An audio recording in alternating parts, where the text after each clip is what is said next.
Hey guys, welcome to this video. Thank you so much for tuning in and sharing in this now moment with myself and with one another. If you haven't seen these videos, welcome back. If you have, my intention is unity and oneness and the highest levels of love light. I wanted to share some synchronicities briefly and maybe go into a little flow for my higher guidance team. Some people call it channeling. I just call it being in flow. The first thing I wanted to talk about was the synchronicity as to what's happening in the collective that I've been personally witnessing and experiencing myself. I just did an energy update video a couple of days ago talking about shadow and processing some of the shadow and my own experiences of processing that. And I've talked before about what I'm seeing over and over again are people going through experiences, traumas, troubles, and processing them much faster than they may have at one time or another.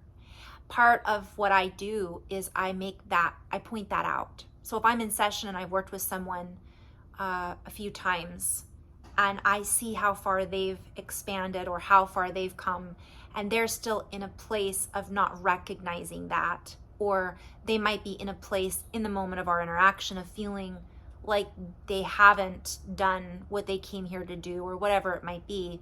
Part of what I do is to share what I see energetically, the changes and shifts that I've witnessed. I can do that sometimes without having met the person before or worked with them before, but my point is we all are able to sometimes see someone else and recognize how far they've come, but it's sometimes harder for us to see that in our own reality. I do it too. Sometimes I think, well, I'm not impacting as many people as I should be.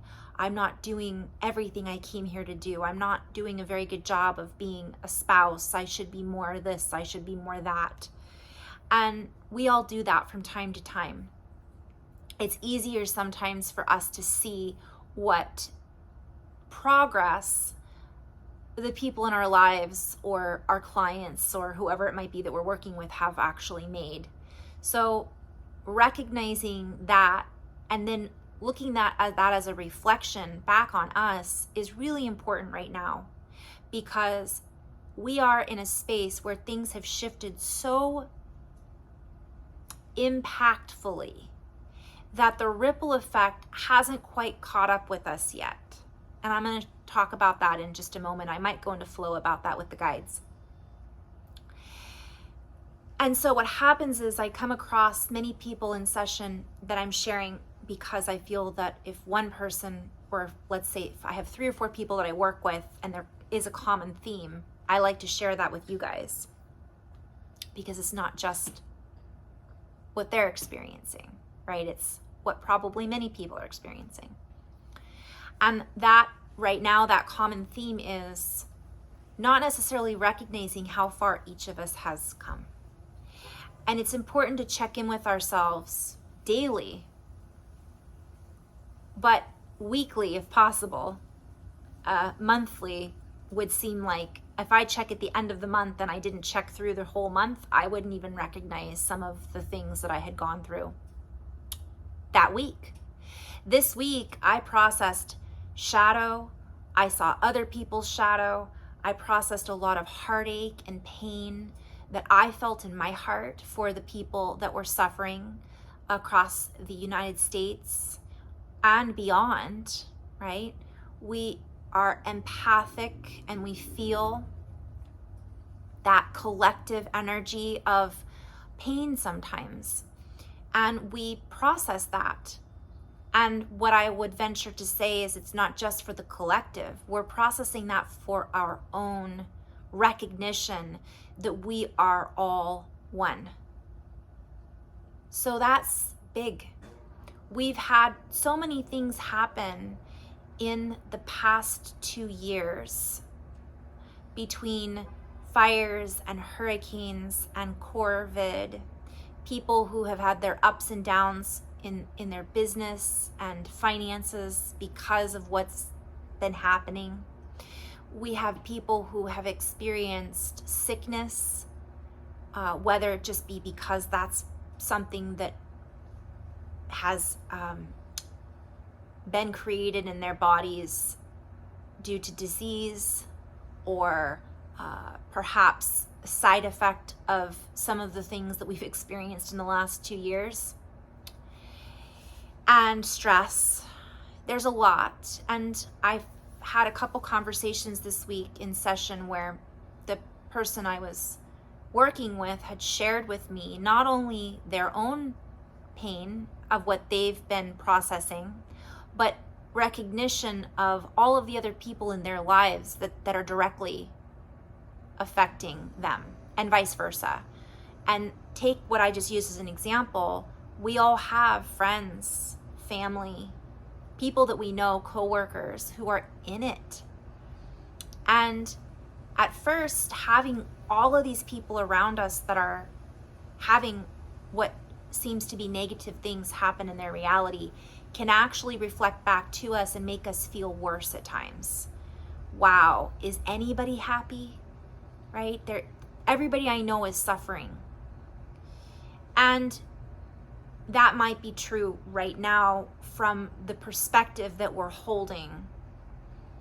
And then we move into another perspective and we see that through this, there's still a lot of love and a lot of light.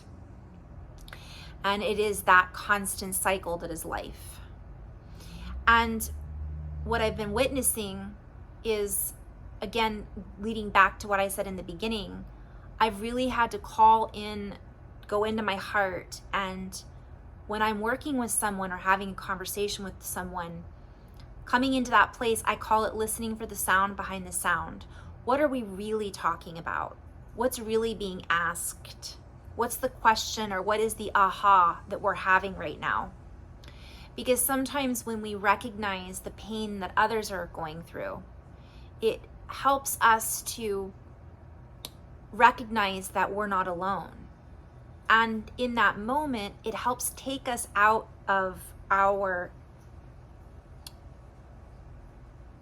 tornado spin, victimhood, woe is me, nothing's going my way, and it puts us into their shoes.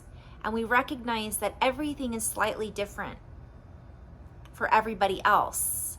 We're all going through something at certain times. It just so happens right now, from an energetic perspective, everything is being brought up to the surface. And this would be an energetic update in this message. Whatever, whether it be health, whether it be anger management, whether it be a relationship that just isn't working, we've been ignoring, we've been afraid to look at, whatever it might be, we're seeing it. And if we're not seeing it, that's part of sometimes the resistance that we're feeling to what it is that's being shown to us. Some of us are still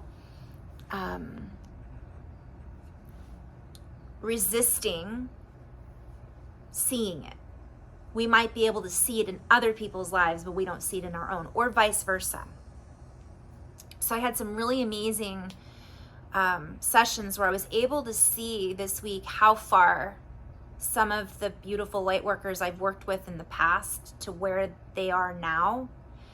And I needed to share with them how far they had come along, because we forget. Now I'm tying in 4 or 5 different messages here. One is how far and how much we've actually accomplished in the past year, in the past month, in the past week. And really taking a moment and recognizing how big that is. Because I'm seeing things come up for me and in others' realities around me that maybe would have taken years to process, to see, to have show up for us. And finally, it's here now. This can be very uncomfortable.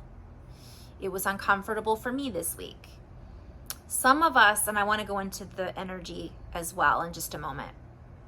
Boy, I could do 5 different videos on this. So that's one message. The other message is when we see this suffering that's going on, and I talked about this in my last video, we really are we're called to raise up.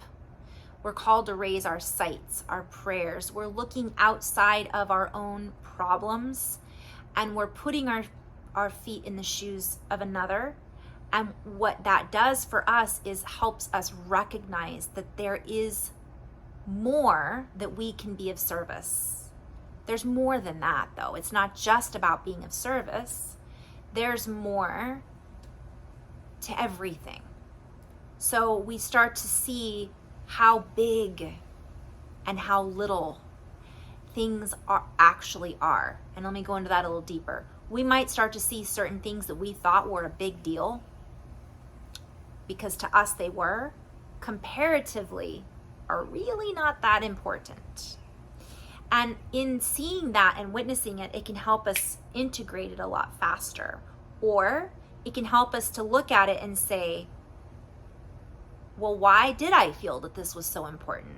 What does this stir up for me? It's not about ignoring it. It's about recognizing it, acknowledging it, integrating it, digesting it. So that came up for me a little bit. I was able to process some things very quickly, and others it took me about 24 hours. Sometimes it might take a week. Sometimes it might take a month. And that brings me back into everybody's in their own stage and cycle. So again, we're not here to ignore what's going on in our own lives and to go save or be a rescuer to someone else. But when we recognize that we can help another individual, it helps us not to feel so helpless, if that makes sense. To recognize that there are people out there that are needing help and that are willing to help.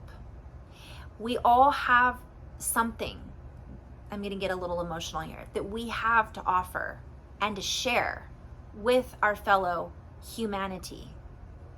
And that's what being human is all about. Feeling these emotions, processing, integrating, working with one another, while at the same time having sovereignty in our own journey. We're all learning that together. Some people are able to be a little bit more supportive right now than others, and that flip-flops sometimes. So recognizing which cycle or pattern we're in, know thyself, is really important. Because sometimes we have to help ourselves before we can jump out and help somebody else. And this leads me to the conversations I had in session, back to centering ourselves.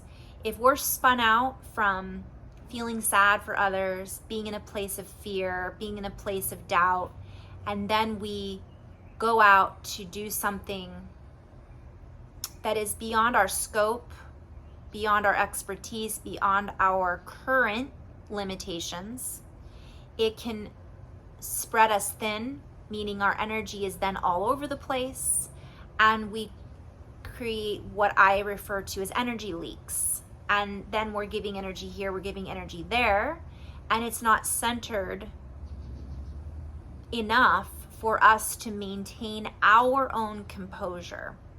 This is the plan words. Whenever I'm in flow, my guides call composure an orchestration. Composure is a written format that brings us into symphonic resonance. And if we're in the process of being scattered and chaotic, we are not able to find our own symphony. We cannot hear our chords.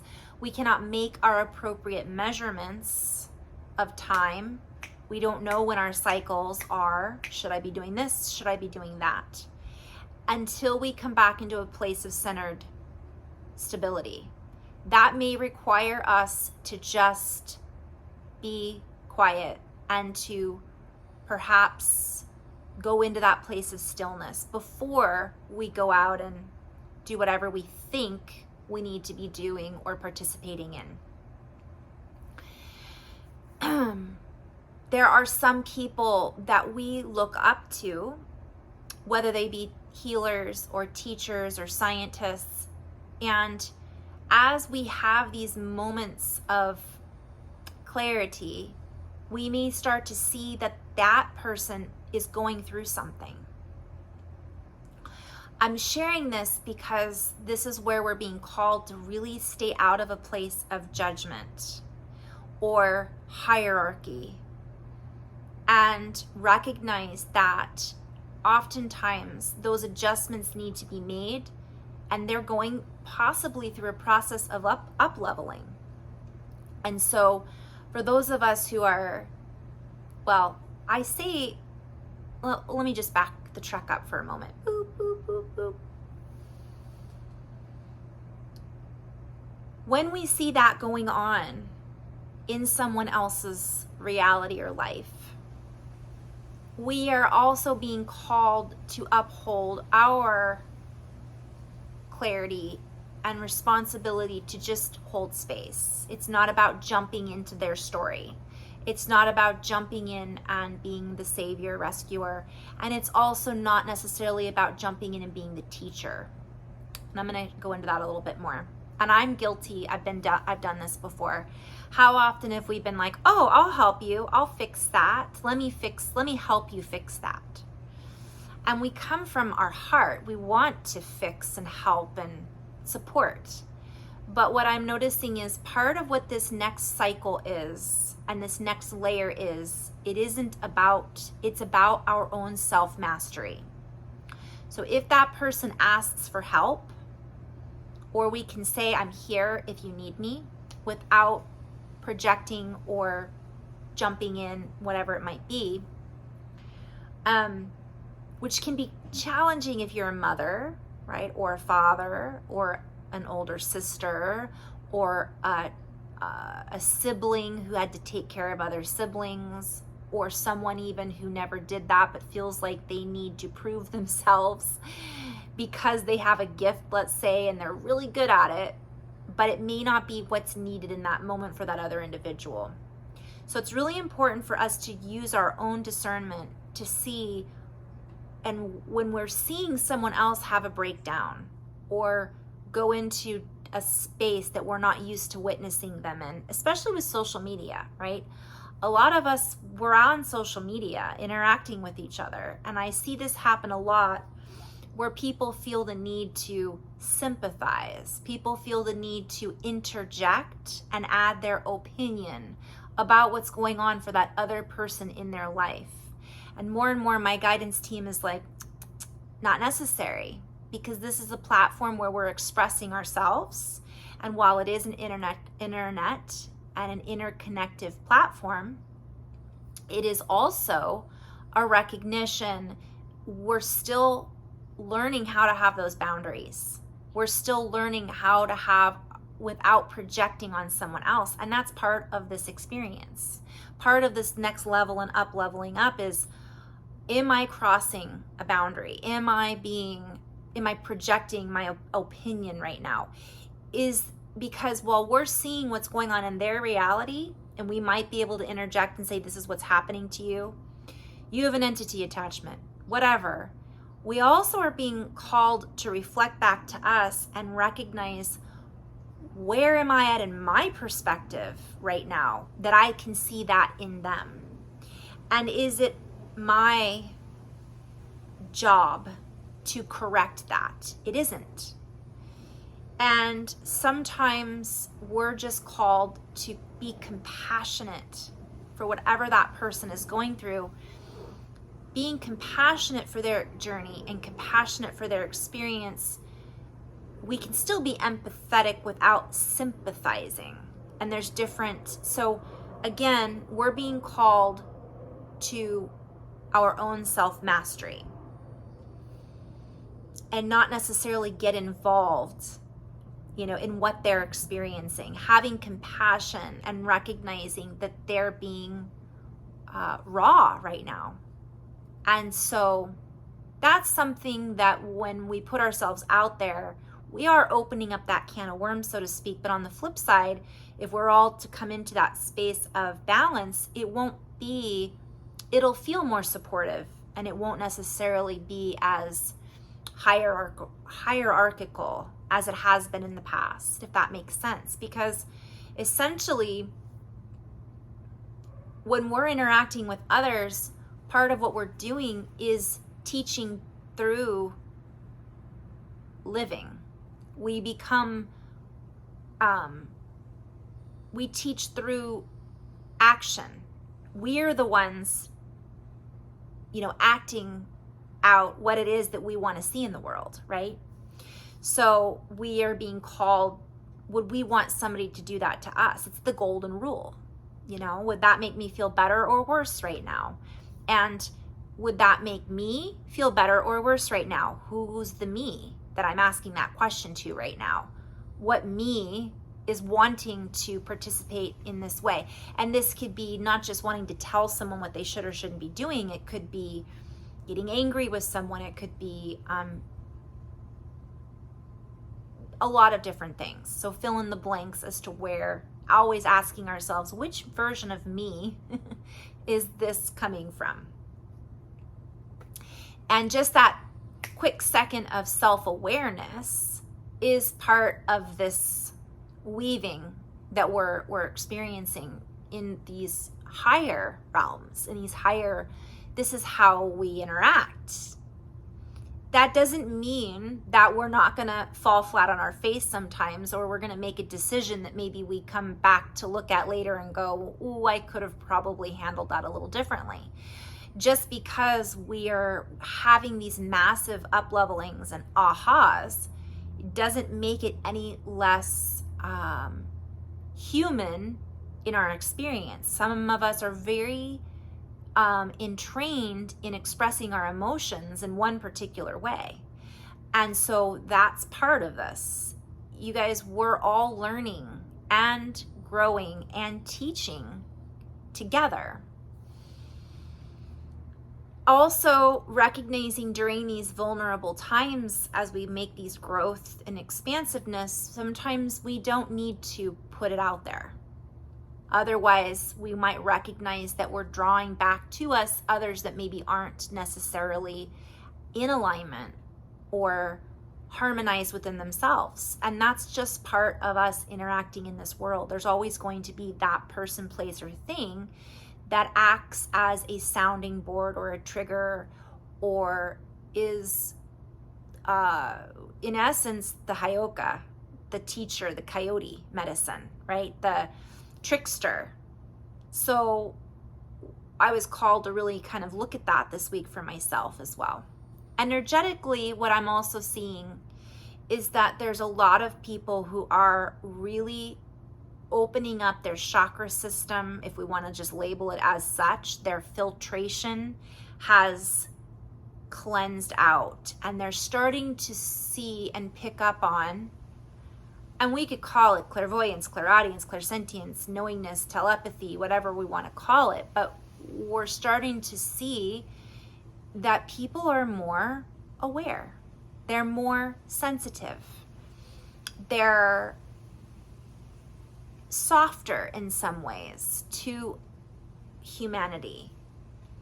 And this is creating these massive ahas and awareness of certain attributes within their own reality, bodies, personalities, ego, whatever, that are literally launching them into the next level of awareness. That can sometimes look like a ping pong, right? Or a yo-yo. You're there, you're not there. You're there, you're not there. And what I've shared in session and also seen in my own reality is that's based on, from my perspective, our resistance to it. Sometimes we get launched into this next dimension, reality, synchronicity, recognition, aha, and it's too much. And we back off because we are in resistance to how expansive that actually is. Oh, that's not possibly my reality, or how come I didn't see that before? I mean, anything can kind of bounce us back out of it, and then we get bounced back into it. And again, this comes back to what I was saying in the beginning of the video: centering, doing the work, coming into resonance, all of those things are part of this work. So how can I stabilize that so that I'm more in a space of neutrality and not necessarily constantly yo-yoing back and forth into awareness, darkness, awareness, darkness. However, sometimes that is the best process for someone to go through. So again, not trying to take someone out of that. Sometimes that is just the experience that they need to have in order to launch them beyond. I'm hearing bounce back.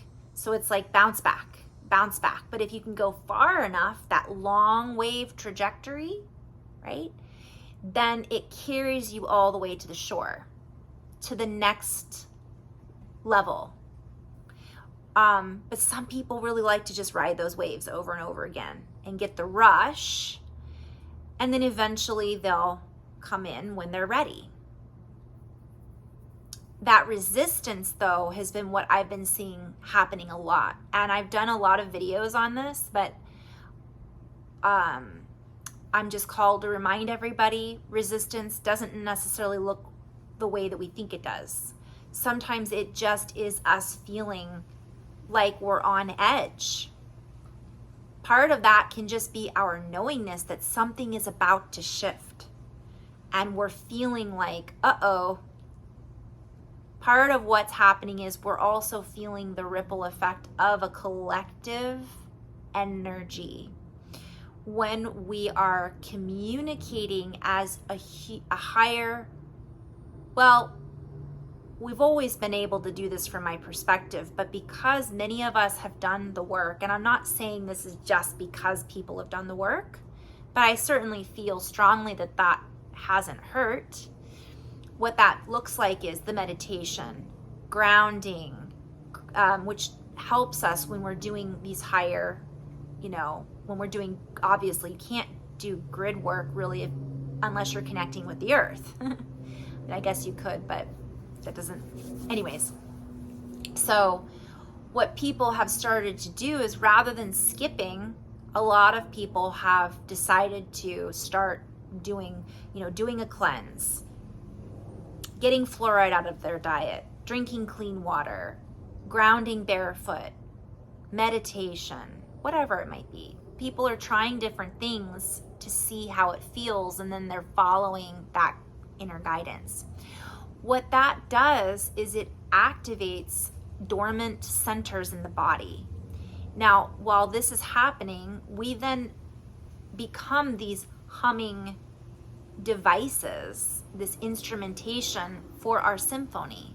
We begin to compose a sound, and as we write that, we are then writing a program, riding a wave, and we are writing into and embedding and weaving in our frequency creation. And that's a whole other ball of wax. But I'm sharing this because this has a resilience with it, and it actually has this ripple effect. Many of us are opening those heart strands, right? Our heart strings are playing that tune, and as we expand our field, we expand and have a bigger impact on how many people are in that field with us. If my energy level goes out 3 feet, and then I go into this huge aha and momentous awakening, so to speak, it goes out 15 feet. That means 15 feet all around me, wherever I go, is literally changing the vibration of anybody that interacts in my field. I'm owning my field. Some might say, well, isn't that then stepping on someone else's toes? And I would play with that, because that would be, there's a difference between us holding our space and just being in a place of compassion and love, and going out and saying, I'm going to change that person's energy. I'm going to heal that person. I'm going to do this. I'm going to do that. It's just happening because that's how it's supposed to happen. We were created this way. If you want to say created, we were formed out of sound, out of resonance, out of vibration, and we are accessing these higher ways of creation, waves of creation. And so we're coming back more into this original, I'm hearing original thought, but back into the heart. And so what happens is we are then holding that space. So if that person, whenever we're interacting with people, from my perspective, we're making some form of agreement. We're making a choice, whether it be conscious or unconscious. So if we're just holding that space, that person will either intuitively or consciously or unconsciously feel it, and they may just decide to leave that space if it's not something they want to be around. Their body will tell them, or their entities, their attachments might lead them. Just like your parasites will lead you to go get something out of the refrigerator that maybe your higher self would say that's not good for you, but you've got this program running in your stomach that's saying, I must have sugar, right? So some people still have that. And so in essence, we then create a response in that other person that it's like a tuning fork, right? We harmonize together in our symphony, or we don't. So there's a difference between projecting on that other person and not. Now I'm going to go a little deeper because I know this has raised a question for some of saying, well, if I want to heal someone, does that mean I'm allowed to heal them if they're in my field? And again, I would invite you to ask yourself, right? Who is the me that wants to do this, and why? Is this for that person's highest and greatest good? And if the answer is yes, where am I getting that yes from? And sometimes asking that person's higher self, I feel, and this is just my own personal perspective, that the old idea of us healing that person, that's not how it is anymore. From what I've been shown, it can be that way, but it's bigger than that. And so the question then turns into, it's not me healing them, it's just me holding a vibrational frequency that they can choose to tune into or not. And then I'm not pushing my will onto their will. They're just gonna automatically do it if that's something that they choose to do in their, I've got some sound disturbance here. I don't have a microphone yet. I can't find one that's compatible with this phone so far. Anyways, I'm going to end on that note and maybe do a second video with the guides. But that's my own interpretation from what I've been seeing, feeling, hearing, witnessing, and experiencing. So my point to end on that is that the way in which we're healing each other and sharing information, because we're doing it from a lighter region of space, how we interact with each other is completely different. Therefore, our old ideas about healing is actually going through upgrades as well. Our ideas about how we're healing each other is asking to be reassessed, essentially. And so I look at it as more of a space of, what does this person, it would be exhausting to do that if you're in a stadium full of people. So my thought process is, as a blueprint, I'm sitting next to these people because this is how it was orchestrated. Based on some divine blueprint of geometric configurations that set me up to be in this space, sharing the space with each other. And if we are working from a conscious awareness, I can then open my field and say, I choose now to connect with whomever I am called to connect with, that is for my highest and greatest good, in alignment with the highest levels of love light. Then the interaction is conscious, and we're not giving our energy away or taking it from someone else unknowingly. We're consciously then co-creating together. And then that person's energy field basically gives permission or doesn't. It's like we're just staying in that space of presence, and we just eventually get to the point where we know. We don't have to project. It just happens organically. But being conscientious conscious about our energy and where we're sending it isn't even the right word, but we'll just say that for a good linearization, is important, especially right now, because we do want to maintain our own balance and our own stability and our own equilibrium. There's so many more areas I could go with that, but I'm going to end on this note, and hopefully someone found this helpful in their reality as we all share this reality on Earth. I'm going to invite everybody to take time today to take some breaths, to charge, to send energy and love into the Earth, Gaia, Terra, whatever you want to label our versions of Earth that we are existing in simultaneously. I connect with all Earths. I send all Earths love and light when I'm doing these grounding rituals. I connect up to Source. I send it out my heart. I ripple it out through every place that I am consciously connecting with, and sending out some compassion prayers, compassion compression charge waves of gratitude for our fellow humans who may be experiencing some difficulty right now. And I'm going to end on that note since I have some noise interference. But in love and light, guys, namaste.